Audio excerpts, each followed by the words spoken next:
Hey, what's up guys? Cristian here to show you guys my Magical Musketeer deck that I used to win the money match. I was going to play it for the Nationals, but I backed out last second because it's kind of risky.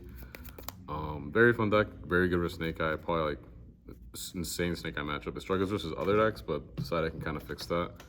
It is a blind second deck, which is like not as common besides like Tempai, so. But yeah, I'll get to the deck and give you guys reasons why I played cards. 3 Starfire, 2 Casper, and 1 Doc. The reason why I don't play a 3rd Casper is because when I summon Max, you only summon different names, so I want to be able to summon like 3 guys out if I can, not only just 2. The extra body's nice. Doc also recovery is really good in the grind games. You can add back the spells and traps from the graveyard or monsters or whatever. Yeah, Doc's pretty good. You could play 3rd Casper if you want. You can play 7 summons. Don't want to play a lot of normal summons because obviously you can only normal summon once. Musketeer Veins helps with that, but I'll go into that card in a bit as well. The reason why this deck got so much more power is 3 Engraver. This card's insane. I bait out Ash because you don't even really care if it resolves as much, but this is also another 3 copies of any of your Musketeers. So you don't just play 6, you play 9, and then you play another 3 Tractus. Sorry, I got a proxy right now, but 3 more Tractus. Tractus can start chaining the Magical Musketeers and you can discard a card. So you have like another 3, 6, 9, 12 muskets in your deck. And then you also play, for more consistency, you play 3 Pot of Asperity. So you're almost always gonna have a normal summon. 15 is like a lot. So you're almost always gonna have starters. So people saying like, oh, you don't play enough muskets, but you have like so many copies of them. And again, you can play the 3rd Casper. I'm not like stressed about it. It's like another card you can play. But again, like drawing multiple normal summons is not what you want to do. These cards are all good because if you draw them together, they can also do other things. You're kind of very limited to just normal summoning these, so give you more options.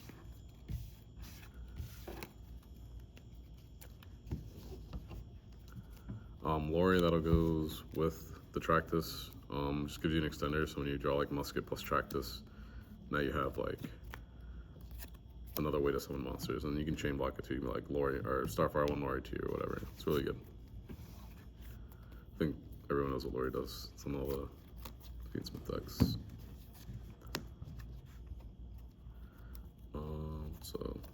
This is like the Unchained package, just 1 Shavara and 1 of the Reborn Trap. Just yeah, really good. I mean, your deck's all fiends, obviously, so you can bridge into this engine whenever you want. Helps you come make Caesar. Helps you break boards with Anguish. I'll explain that later on too if you watch the money match. I use this card to make Anguish to link away the Flame Bridge and they couldn't get the effect. Reborn Trap's really good because when you're cracking the boards, you usually end up having to use all your monsters, either to make Typhon or to make whatever extra deck card you want to like to break the board. So when you get rid of your Soul Ridge, you leave the trap set and you can use it to bring it back to make SP. You could play Escape if you want.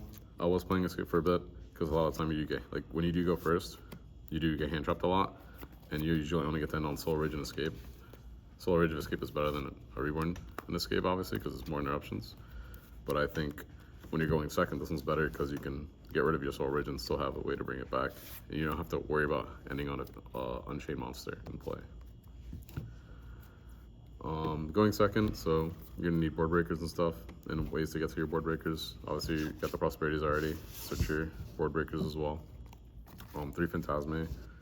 You don't have to play Phantasme. I really like it because it can fix your dead hands when you have a lot of normal summons or random dead cards. You can shuffle them back and draw new ones. If they get rid of Phantasme, cool. If they wasted any amount of cards to get rid of it, it's fine. If it sticks for a turn, even better. So yeah, pretty much nothing bad against it because your format's mainly Snake Eye, so you almost always get to resolve it. And then for board breakers, 3 Thrust. This searches you Tractus, searches you Talents, play 2 Talents. It could be 3 Talents or it could be 1. You could play another card. You could play Escape or you could play another board breaker. I like the 2 Talents. It was 3, but I switched it out for another card in the traps. I'll show you guys in a second. But the 3 Thrusts and the Talents, this searches you Link it to the Brains. If you need it, Link it to the Brains is broken. It's basically summons a musket and then summons Max and they can't respond to it, so you get to search 3 cards and then break their whole board. I'll explain how you break the board to you in a second. I want to show you the magical musket spells and traps. So you got Cross Domination, Desperado, and Dancing Needle. So when your opponent, most of the end boards is like Appaloosa, Flamebridge, IP, and Promethean in the grave, and then sometimes they'll have Desire. They only know Desire usually if they know you're playing board breakers, because if they don't know you're playing board breakers, they gotta kind of play around Nib. And if their hand can play around Nib and then on Desire, then you do have the other board breakers that can beat the DSIRA, which is Droplets and Dark Ruler. Or you can bait out like a talent and then you have to force it out, or thrust or prosperity or whatever. And when they do it on those 3 interrupts, the Appaloosa, the Flamebridge into IP, into Promethean, these like linking into the brains into your magical musket breaks that whole board, because you have this to deal with Appaloosa, this to deal with the IP, and then this to deal with their follow-up and the Promethean Princess. And that clears all their interrupts, and you're free to do whatever plays you want with the max, because the max can turn into a Requiem, can turn into the Link 2 that summons back the Fusion, summons back another guy. You can make Yama, you can make Anguish, Soul Rage. You can, basically your whole extra deck is just a toolbox of cards that let you just crack boards and then set up your own board, which would be like Caesar, Soul Rage, Typhon. Typhon's really good because a lot of people's extra decks are really tight too. So when you have a Typhon, it's actually really hard, and they have to sometimes even enter battle phase and attack over your Typhon. So yeah, it's just really strong. That's how you crack the boards. And these aren't even bricks. Like if you draw these, I mean, if you saw my game versus Chris, when you draw a magical musket in a spell or trap, like it's actually pretty good because you can kind of play into the interrupts a little bit more, and you can even pop the IP or negate the IP and then trigger the guy. They have to negate it. You can thrust or something or challenge. So they're not even like the worst draws. They're still like very playable. You just don't want to play too many because you always get to search them in every hand if you're going second. So not necessarily needed. Again, and the Dark Ruler and Thrust, or Dark Ruler and Drop obviously for the DSIRA. Even if they just have a regular board, you can just Dark Ruler it. Was playing Chalice over the Phantasmas at one point. If you want to play Chalice, you can. It's just, this is like what we prefer to play, so it's like fun. One Sanctus, this is like just another card you can search. Like if you start with Tractus, or if you have like Engraver plus Tractus in hand, now your Engraver actually does something. You can switch your Sanctus, which is like a free body. It comes up whenever you draw these two together, or if you draw Prosperity and you don't have anything besides another copy of one of these two, then Sanctus can at least get you a free body. Works with the magical musket too, because you can summon musket and then activate Sanctus, and then you can trigger the musket and, you know, search a card or whatever. So not the worst card. Also good going first if you draw them together as well, because you want to be able to do something with your cards. One Rivalry. This is the card that you could play over the 3rd talent. I like this card a lot. Obviously, it's insane versus Snake Eyes, so it gives you another auto in versus Snake Eye and other rogue decks. Just a really strong card. I mean, yes, should be banned probably. So you could play that. Again, you can play 3rd talents if you want for more rogue decks. Extra deck. These XYZs, I guess. Typhon. It's usually how you crack their board. At the end of it, you summon Typhon, you bounce whatever's left over, and then you have like Typhon plus Soul Rage or Caesar. Caesar is obviously insane. Also, like when they make you start, you need Caesar, so to put up interruptions, it's kind of like you're playing an Unchained deck. When you go first, you know, like Caesar plus Soul Rage.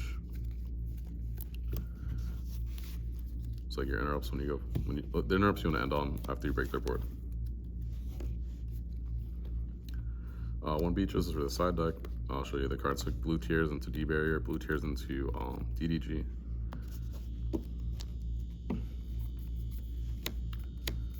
These are all the fusions. You definitely need this one because sometimes you only have access to one Light Fiend. So the release of this card also helped the deck out now, because when you have the 1 max, you can actually still play. Because you can like make a magical musket, make Requiem, and then you can still have you're gonna still have 2 Light Fiends when you summon Lacrimosa. So Lacrimosa can add back the Fiendsmith and then actually, like, you can actually use it. Where before, if you started with the Fiendsmith, you wouldn't be able to usually do that. So this card is really important. This card helps making rank 6s. Harnegate, Lacrimosa. I mean, these are all pretty self-explanatory. These are all just like pieces in your Fiend deck, all toolbox.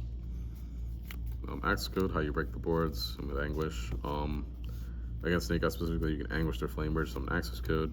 They can't respond to Access Code, so they can't trigger the Flamebirds, and you get rid of everything else. And then you can set up your board after. You can put Typhon on top of it or whatever you need to do. 1 SP, clear the boards. Also, your interruption with the Soul Rage. 1 Yama. You get Shivara, Sequentia, Requiem. Yep, not too much to explain. Only 1 max. Again, all your cards are recyclable because this deck just recycles every card with Engraver or Sequentia. So you don't ever need to play more than 1. Extra deck is pretty tight. Pretty much you need every single card. You play 1 of every single card. And everything's pretty much recyclable besides the access code and stuff. So you could play second yellow, but I don't think it's needed because you kind of only have 1 real like big push with this deck. Like I said before, the blue tiers, D barrier, it's for Despia and Tempai decks or whatever, Fusion or Synchro, whatever. 1 DDG, I don't have it with me right now, but again, like, so you can like blue tiers into DDG. It's really strong, obviously, versus the graveyard decks. 2 Lightning Storms and a Harpies. I got rid of my ulti that I had. But yeah, dude. Good against backrow decks. This deck kind of struggles with the backrow decks like Lyra and stuff, so you know, have like blowouts, so you can at least try to play the game. 3 Molchummy. This card could be in the main deck if you want. You don't really want to main it because you don't know if you're playing against decks like Purely or whatever that don't actually use summon from their hand, so it's a little inconsistent. You know Phantasma is too, so I'm not sure. I like Phantasma more because it can actually fix your hands. This card could be main deck though. Yeah, honestly could be main deck. And then like I didn't really know what to decide, so just like 3 Ash and 3 Imperm because you don't know if they're gonna be go for a second, so you know like more flexible cards. Ash is good versus Branded obviously, and then you deck that like Labyrinth or anything like that. So this card's really strong. Impermanence, like just again just like a generic card, you can go first or second, still fine. So, but yeah, that's the deck profile. If you guys have any more questions, or if you want me to like maybe play some games with it, or have any questions like about like the side deck or main deck or whatever, let me know. Thank you guys again. Peace.